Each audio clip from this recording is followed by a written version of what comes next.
जय श्री राम दोस्तों, स्वागत करती हूँ मैं आप सभी का अपने यूट्यूब चैनल में। तो आई होप आप सभी लोग स्वस्थ होंगे और स्वस्थ तो हमें रहना ही है बिकॉज़ रक्षाबंधन का फेस्टिवल आ रहा है और हमें बीमार भी नहीं होना है क्योंकि इतना सारा ढेर सारा काम हमारी बुटीक में पड़ा हुआ है फेस्टिवल का जो कि हमें निपटाना ही है।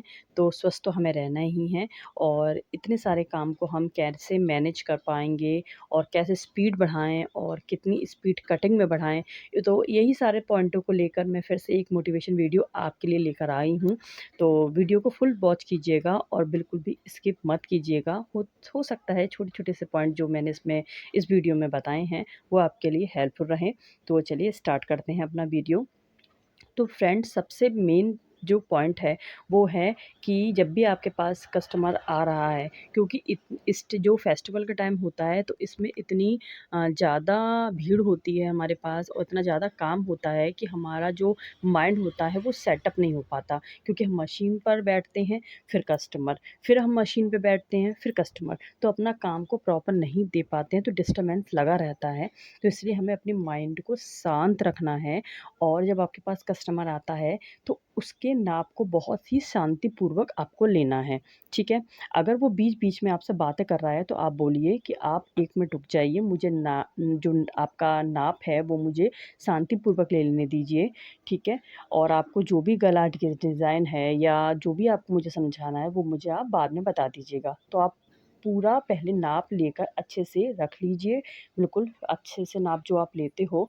देखिए अगर आप अच्छे से नाप लेंगे तो आपकी ऑल्ट्रेशन नहीं आएगी। अगर आपकी ऑल्ट्रेशन नहीं आएगी तो आपका जो इतना सारा काम फैला हुआ है, आप उसको शांतिपूर्वक जल्दी-जल्दी निपटा पाएँगे। और अगर आप डिस्टर्बेंस के साथ नाप लेंगे तो आपका आधा इंच, 1 इंच ऊपर-नीचे हो गया तो वहीं आपका सूट लूज़ और टाइट होगा, जिससे कि आपकी ऑल्ट्रेशन आएगी और बाकी जब कपड़े लौट कर आते हैं तो हमें उन्हें भी ठीक करने होते हैं तो उसमें भी हमारा टाइम जाता है। ठीक है?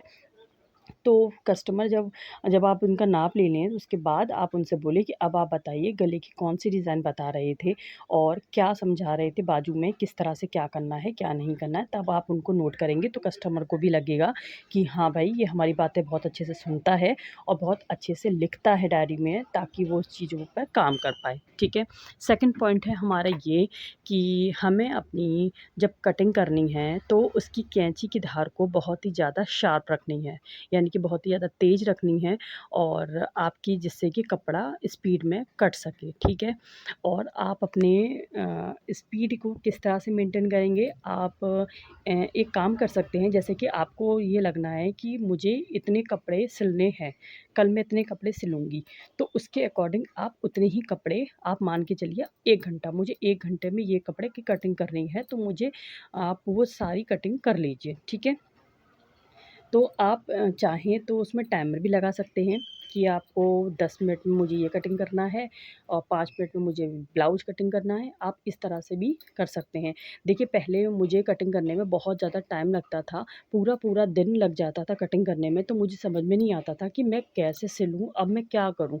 तो थोड़ा-सा स्टार्टिंग में ये दिक्कत होती है, लेकिन कहते हैं ना धीरे-धीरे होते-होते ही एक एक्सपीरियंस आ जाता है, जब हम लोग काम करते हैं किसी चीज़ को जब तक करते नहीं हैं तब तक पता नहीं लगता है। तो थोड़ा-सा एक्सपीरियंस जब हो जाता है तो फिर वो अच्छी तरह समझ पाता है कि मुझे अपने काम को किस तरह से मैनेज करना है, ठीक है? तो फिर मुझे भी पहले बहुत टाइम लगता था लेकिन अब मैं 5 मिनट में एक ब्लाउज़ काट देती हूँ, 10 मिनट में मतलब पैंट सूट का जो भी पीस है आपका वो काट देती हूँ। तो मैं अब ज़्यादा टाइम नहीं लेती हूँ। और मुझे अगर लग रहा है कि मुझे कल 4 सूट सिलने हैं तो मैं फिर 4 ही सूट काटूँगी।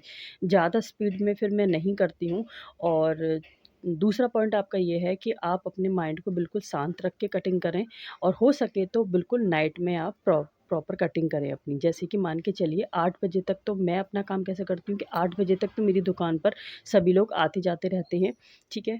तो उस टाइम मैं कटिंग नहीं करती हूँ और उस टाइम मैं कोई कपड़ा काटती भी नहीं हूँ। ठीक है। मैं अपना कटिंग जो करती हूँ वो मैं करती हूँ 9 बजे क्योंकि मैं 8 बजे बच्चों के लिए खाना बनाने जाती हूँ और खाना बनाकर उनको खिलाकर मैं 9 बजे आ जाती हूँ अपने बुटीक पे फिर दोबारा से मैं कटिंग करती हूँ, ठीक है। मेरा बुटीक मेरे घर के जस्ट बगल में ही है तो मुझे थोड़ा-सा आने-जाने में प्रॉब्लम भी नहीं होती है। मैं ऊपर रहती हूँ और मेरा बुटीक नीचे है, ठीक है। तो मैं 9 बजे आती हूँ अपनी बुटीक पे और उस टाइम रोड पे बिल्कुल सन्नाटा हो चुका होता है। मैं अपनी कटिंग बहुत अच्छे से कर पाती हूँ, बिल्कुल डिस्टर्बेंस नहीं होता है। और फ़ोन को भी आप साइड में ही रखें, ना तो उसमें कोई गाना सुनकर आप कटिंग करिए, ना तो उसमें कोई वीडियो चलाकर आप कटिंग करिए, क्योंकि इससे डिस्टर्बेंस रहेगा और कपड़ा आपका गलत कट जाएगा, क्योंकि हमारे दिमाग में तो वैसे भी भड़बड़ होती ही है, ठीक है?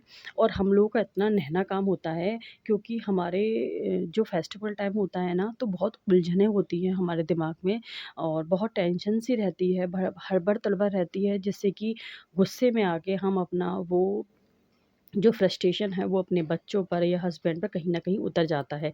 तो उन चीज़ों को भी थोड़ा-सा रखिए, क्योंकि आप काम कर रहे हैं तो आपके हस्बैंड भी काम कर रहे हैं और बच्चे भी आपका सपोर्ट ही कर रहे हैं। तो आप इस चीज़ को भी थोड़ा-सा कंट्रोलिंग कीजिए। और तो 9 बजे जब मैं कटिंग कर लेती हूँ, तो मैं 4 सूट 5 सूट जो भी मुझे कल सिलना होता है अगले दिन, तो वो मैं वही बस कटिंग करती हूँ और उसकी बुकरम, उसकी रील सब कुछ कटिंग करके मिला-मुल के रख के जाती हूँ, ताकि मैं अगले दिन आऊँ और सीधे फटाफट अपनी सिलाई पर बैठ जाऊँ, ठीक है? तो इस तरह से भी आप टाइमिंग लगाकर भी कटिंग कर सकते हैं। तो ये रही कटिंग की बातें। अब बात करते हैं सिलाई की। तो सिलाई में भी बहुत से लोग स्पीड बोलते हैं कि किस तरह से हूँ। पहले मेरी भी स्पीड नहीं बढ़ती थी, मैं बहुत से देखती थी कि एक दिन में 5 ब्लाउज़ कैसे सिल लिया जाता है, 7 ब्लाउज़ कैसे सिल लिया जाता है। देखिए, आप 10 ब्लाउज़ आराम से सिल सकते हैं। देखिए, जो वीडियो आती है ना कि एक दिन में मैंने 10 ब्लाउज़ सिले हैं, तो आप 10 ब्लाउज़ आराम से सिल सकते हैं। लेकिन आप उस चीज़ को देखिए तो सही, आप अकेले कस्टमर अब सॉरी आप अकेले कारीगर भी हैं और उसके मालिक भी हैं। आपको बार-बार मशीन से उठना है, कस्टमर आ रहा है उसको भी डील करना है, आपको जो कपड़े देने हैं वो भी आपको देने हैं, आपको सिलाई भी करनी है और आपको तुरपन वाले कपड़े भेजने हैं, आपको पीको भी करनी है, आपको प्रेस भी करनी है, आपको इंटरलॉक भी करनी है। तो आप अकेले इंसान इतना सारा जब आप काम करोगे, तो आप 10 ब्लाउज़ कैसे सिल पाओगे? अगर आप सुबह से बैठ जाएँ, 9 बजे से बैठ जाएँ, 8 बजे से बैठ जाएँ, अगर आपको घर का कोई भी काम नहीं करना है, तो आप आराम से निकाल सकते हैं, ठीक है? कोई जल्दी कोई उसमें बहुत हाई तौबा वाली बात नहीं होती है। आराम से इंसान जब काम करता है, तो बहुत स्पीड में सिल जाता है। मैं 50 मिनट में एक ब्लाउज़ निकाल देती हूँ। इसके अकॉर्डिंग जो पूरा दिन होता है, अगर मुझे कोई डिस्टर्बेंस ना हो, तो मैं आराम से काम कर सकती हूँ।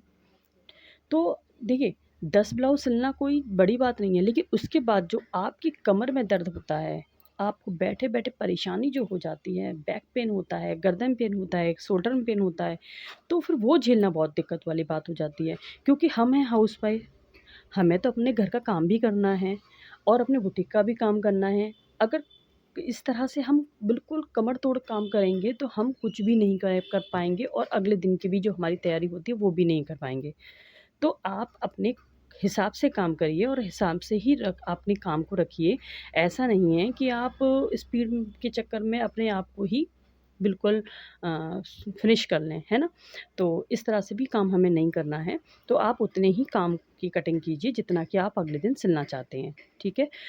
नेक्स्ट पॉइंट है मेरा ये कि आप अपने मोबाइल में टाइमर भी लगा सकते हैं या टाइम देखकर भी आप कर सकते हैं कि ये मेरा टाइम है और मैं अब देखती हूँ मैं ये ब्लाउज़ कितनी देर में सिल लेती हूँ। तो आप उस हिसाब से भी काम करोगे ना, तो आप उस तरह से भी कर लोगे। और दिन में भी देखिए बार-बार हमारे पास फ़ोन भी आते हैं, है ना? कभी किसी कस्टमर का, कभी किसी कस्टमर का।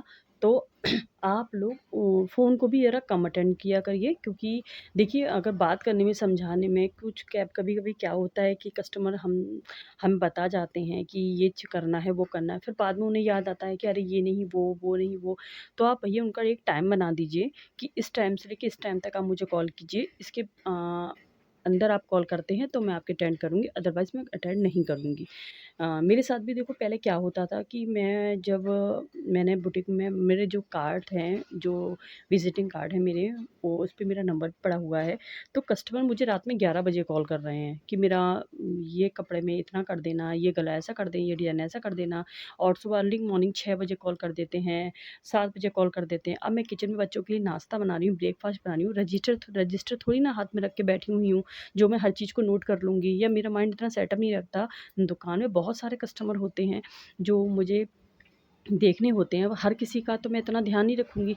तो मैंने उनसे बोला कि देखिए दुकान में आप लोग मुझे तभी कॉल किया करिए जब मैं दुकान पे हूँ, और ये बजे से लेके ये बजे तक मुझे कॉल कर दिया करिए, क्योंकि इस टाइम मैं मशीन पे बैठी हुई होती हूँ। इस टाइम मैं आपका जो भी जो भी सिस्टम है वो मैं आपका नोट कर लूँगी। और अगर आप मुझे अर्ली मॉर्निंग कॉल करते हो या लेट नाइट कॉल करते हो तो मैं आपकी कॉल अटेंड नहीं करूँगी, बिकॉज़ क्योंकि उस टाइम मैं घर पे होती हूँ, ना तो मेरे पास रजिस्टर होता है और ना मैं दुकान में होती हूँ, जो मैं आपका जो भी आपका जो भी आपकी जो उलझन है वो उनको लिख सकूँ या सुलझा सकूँ, ठीक है? तो ये चीज़ का भी बहुत ख़्याल रखना है, बीच-बीच में आप कॉल अटेंड करोगे तो 10-5 मिनट आपके चले जाते हैं, वो भी आपको पता नहीं लगता है। इतना सारा काम जो होता है मैंने जब करना होता है तो हमें अपने माइंड में ही सेटअप करके रखना पड़ता है कि हमें क्या कैसे करना है। अगर फिर भी आपके माइंड में ये रहे कि अरे मुझे कैसे काम करूँ, किस तरह से काम करूँ, मुझे नहीं समझ में आ रहा है और डिस्टर्बेंस सा रहे, हड़बड़-तड़बड़ सा रहे, तो फिर अपनी आँखें बंद कीजिए और सोचिए इस बारे में कि आप इतनी जो मेहनत कर रहे हो और अपना जो काम कर रहे हो, ये किसके लिए कर रहे हो? अपने बच्चों के लिए या फिर उन ज़रूरतों के लिए जहाँ जिसके लिए आप रातों-दिन एक कर रहे हो। फिर आप देखिएगा आपका काम कितनी ईज़ी होगा, कितनी स्पीड से होगा, है ना? देखिए, ये सारी जो मैं आपको बता रही हूँ, ये कोई ऐसी बातें नहीं हैं जो मैंने कहीं से सुनी और कहीं बता दी। ये मैंने मेरा खुद का एक्सपीरियंस है। ये मेरा खुद का बातें हैं जो मैं अपने ज़हन में उतरी हुई हैं, जो मैं आपके साथ शेयर करती हूँ, क्योंकि जिन चीज़ों का मुझे फ़ेस करना पड़ा, जिन चीज़ों को मुझे दिक्कत होती है, तो मुझे लगता है कि आप लोगों को भी तो दिक्कत होती होगी। किसी के बहुत अच्छे फ्रेंड्स होते हैं जिनके साथ आप उनको शेयर करो तो वो आपको बता सकते हैं। लेकिन आज की दुनिया में तो ऐसा फ्रेंड भी नहीं मिलता कि हम अगर परेशान हैं, दिक्कत में हैं तो हमारी कोई हेल्प भी कर दे, ऐसा तो नहीं होता। तो ये जो फ़ोन है ये हमारा बहुत अच्छा फ्रेंड भी है और बहुत बड़ा दुश्मन भी है। इससे आप बहुत कुछ अच्छा भी सीख सकते हैं और बहुत कुछ बेकार भी। तो जो इस टाइप की जो वीडियो हैं, आप इस तरह से अपने आप में मोटिवेशन खुद से ला सकते हो, क्योंकि हमें बार-बार कोई समझाने बैठे, ना तो इतने किसी के पास टाइम है और ना ही आज के ज़माने में कोई इतना भला है जो आपको बढ़ते हुए देखे, ठीक है? वो अपने अंदर खुद को अपने अंदर आपको ही जुनून पैदा करना है कि मुझे क्या कैसे करके आगे बढ़ना है। क्योंकि दुनिया कल भी आपके साथ नहीं थी, आज भी आपके साथ नहीं है और कल भी आपके साथ नहीं होगी। तो ये आप माइंड में सेटअप कर लीजिए कि मुझे किस तरह से आगे बढ़ना है, किस तरह से आगे काम करना है। अगर आप अपने काम को जल्दी-जल्दी फिनिश कर पाएँगे, तभी आप आगे काम ले पाएँगे। अब देखिए 9 तारीख का रक्षाबंधन है, तो आप इस चीज़ का भी बहुत अच्छे से ख़्याल रखिए कि आप कितना काम ले रहे हैं। आप लेते जा रहे हैं, आपको ये भी माइंड में है कि कितना आप कर सकते हो, कितना नहीं कर सकते हो। तो उसका भी ये सिस्टम है कि आप जैसे मान के चलिए आप एक दिन में 3 ब्लाउज़ बनाते हैं, ठीक है? या 4 बनाते हैं या 5 बनाते हैं। तो उस डेट में आप उस चीज़ को, उस कपड़े को फ़िक्स कर लीजिए कि मैं इस दिन इस 5 ब्लाउज़ को सिलूँगी, अगले दिन मैं वो जो 2 सूट पड़े हुए हैं मैं उनको सिलूँगी, अगले दिन मेरे पास 3 सूट पड़े हुए हैं मैं उनको सिलूँगी। इस तरह से आप अपनी डेट के अकॉर्डिंग अगर उन कपड़ों को रख दोगे तो आपको बिल्कुल सेटलमेंट हो जाएगा कि भाई मेरा ये जो काम है मुझे इस डेट तक ख़त्म कर लेना है और इस डेट तक ही करना है। अगर आप दूसरा एक्स्ट्रा काम लेते हैं तो आप उस काम को नहीं कर पाएँगे, क्योंकि हमारे जो डेट हैं उनमें जो कपड़े हैं हमने फ़िक्स कर लिए हैं। ठीक है? अच्छा, नेक्स्ट पॉइंट आप ये बात ज़रूर याद रखिए कि आपका जो भी फेस्टिवल है आप उससे 1 दिन फ्री रखिए। 1 दिन जैसे मान के चलिए 9 तारीख का रक्षाबंधन है और आपको 8 तारीख तक सारे कपड़े देने हैं, तो आप 8 तारीख की डेट को फ्री रखिए। फ्री रखिए, 8 तारीख के कोई भी कपड़े मत लीजिए, क्योंकि क्या होता है कभी-कभार ऐसा भी होता है, मेरे साथ भी ऐसा होता है कि अगर मैं मान के चलती हूँ कि मेरे को आज 5 सूट सिलने हैं, जिसमें से मैं 4 ही सिल पाई, कोई डिस्टर्बेंस है या त्योहार का टाइम है तो कस्टमर बार-बार उठाने वाले भी आते हैं, तो डिस्टर्बेंस में अगर मैं उन पाँचों सूट को नहीं सिल पाई, तो मेरा 1 सूट रह जाता है। फिर वो मैं क्या करती हूँ कि मुझे वो अगले दिन सिलना पड़ता है। तो इसलिए 1 दिन को आप अपना खाली भी रखेंगे ना अगर, तो आपके लिए वो ज़्यादा बेनिफिशियल रहेगा, क्योंकि उस डेट पे आपको हड़बड़-तड़बड़ नहीं होगी और आपके जो भी काम हैं आप उनको बहुत अच्छे से सँभाल पाएँगे, ठीक है? तो आपको उतना ही काम लेना है, आपको ये नहीं सोचना है कि मैं काम लेती जाऊँ और अगर मैं डेट के अकॉर्डिंग नहीं दिए, तो कस्टमर आप पर बहुत गुस्सा करके जाएगा, ये बात आप याद रख लीजिए, ठीक है? आपको ज़्यादा काम नहीं लेना है। अगर आप ज़्यादा काम लोगे तो खुद ही परेशान हो जाओगे। फिर आपको जो ये काम आप कर रहे हो ना बैठ के कि मेरे को 3, 4, 5 का आपने जो हिसाब लगाया है, ये भी आपका रखा रह जाएगा। आप नहीं कर पाओगे क्योंकि आप बीमार पड़ जाओगे, आपकी तबीयत ख़राब हो जाएगी।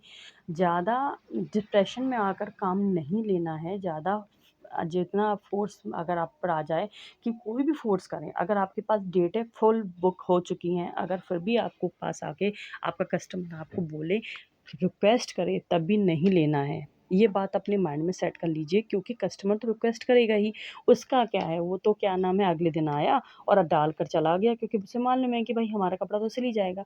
लेकिन आपको यही काम नहीं करना है। अगर आपके पास काम नहीं है तो लीजिए, अगर आपके पास फुल डेट बुक है तो आप काम बिल्कुल भी मत लीजिए। इससे आपका ही घाटा है क्योंकि आप के पास बहुत सारा काम होगा तो आप बहुत ज़्यादा परेशान हो जाएँगे, बहुत ज़्यादा इरिटेशन में हो जाएँगे कि किस तरह से कैसे काम को निपटाएँ, किस तरह से कैसे काम को ना निपटाएँ। तो ये भी दिक्कत वाली बात हो जाएगी आपके लिए। टेंशन में आके कोई काम अच्छा नहीं होता है और हमें टेंशन लेके काम करना भी नहीं है। तो आई होप आप लोगों को मेरी ये सब बातें समझ में आई होंगी और इस तरह से अपने काम को मैनेज करिए क्योंकि हमारा जो काम है वो बहुत ज़्यादा मतलब बहुत नेहना काम है जिससे हमारे सिर में दर्द 24 घंटा बना रहता है। तो अपने इस माइंड को बिल्कुल शांत रख के काम कीजिए, अपने मन को भी शांत रखिए और बहुत अच्छे से काम कीजिए क्योंकि हमें ये यही टाइम है जो पैसे भी कमाने हैं, यही टाइम है हमें जो अच्छे से बिताना है, ठीक है? क्योंकि इसी टाइम पे हमारा ऊपर बहुत ज़्यादा भार होता है, तो अपने आप को बहुत सँभाल के रखना है हमें, स्वस्थ रखना है अपने आप को। तो आई होप आप लोगों को ये वीडियो मेरी बहुत अच्छी लगी होगी और अगर इस तरह की वीडियो आप लोगों को और भी चाहिए और भी आप लोगों को पसंद आए या और भी मैं आगे के लिए ऐसी वीडियो बनाऊँ, तो प्लीज़ मेरे चैनल को सब्सक्राइब कीजिए और लाइक कर लीजिएगा और मिलते हैं नेक्स्ट वीडियो में। तब तक के लिए बाय बाय।